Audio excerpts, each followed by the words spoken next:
Ramzan start ஆகி இன்னியோட 4வது நோன்பு கம்ப்ளீட் பண்ணியிருக்கோம். நீங்கள் எல்லாருமே எப்படி நோன்பு துறக்கிறதுக்கு ரெடி பண்ணீங்கன்னு சொல்லி என் கூட ஷேர் பண்ணுங்கள். இன்றைக்கி நான் என்னெல்லாம் நோன்பு துறக்கிறதுக்கு வச்சேன்னா, எப்பயும் போல் சர்பத் கலக்கி வச்சுருந்தேன்.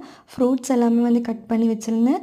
இது சப்போட்டா பழம் இருந்துச்சு கொஞ்சம் எக்ஸ்ட்ராவே, அதனால அந்த ஜூஸாக ரெடி பண்ணி வச்சுருந்தேன். நோன்பு துறக்க டைம் வந்துருச்சுன்னு சொல்லிட்டு பேரிச்சம்பழம் வச்சு நோன்பு திறந்தாச்சு. அதுக்கப்புறம் சர்பத் குடித்தேன். அதுக்கப்புறம் இந்த ஜூஸ் கடையில் தான் வாங்கியிருந்தோம். இந்த ஜூஸு குடித்தோம், ரொம்ப டேஸ்ட்டாக இருந்துச்சு. அதுக்கப்புறம் வீட்டில் பண்ண சப்போட்டா பழம் ஜூஸு. இது 4-5 சப்போட்டா பழம் எடுத்து ஒரு 2 வாழைப்பழம் போட்டு ஜூஸாக அடித்து வச்சுருந்தேன். செம்ம டேஸ்ட்டாக இருந்தது, குடிக்கும்போது நல்லா இருந்துச்சு. அதுக்கப்புறம் ஆப்பிள், திராட்சை இதெல்லாம் சாப்பிட்டேன். நிறைய ஃப்ரூட்ஸ் சாப்பிடுவேன், எப்போவுமே ரொம்ப பிடிக்கும். அதுக்கப்புறம் பள்ளிவாசலில் கஞ்சி இன்றைக்கும் வந்திருந்தது. சரின்னு சொல்லி பள்ளிவாசல் கஞ்சியும் ட்ரை பண்ணியிருந்தோம். இன்னும் யார் யார் பள்ளிவாசல் கஞ்சி குடிக்காமல் இருக்கீங்களோ கண்டிப்பாக குடிங்க காய்ஸ், ரொம்ப ரொம்ப டேஸ்ட்டாக இருக்கும், மிஸ் பண்ணவே பண்ணாதீங்க.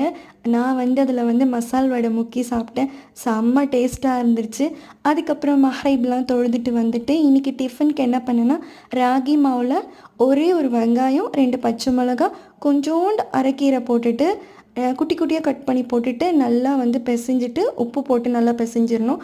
அடை மாதிரி நல்லா தட்டி எடுத்துக்கிட்டு பேன் நல்லா சூடாயிட்டுக்கப்புறம் எண்ணெய் தடவி நம்ம போட்டு எடுத்தோம்னா நல்லா டேஸ்டியான ராகி அடை ரெடி ஆகிடும்.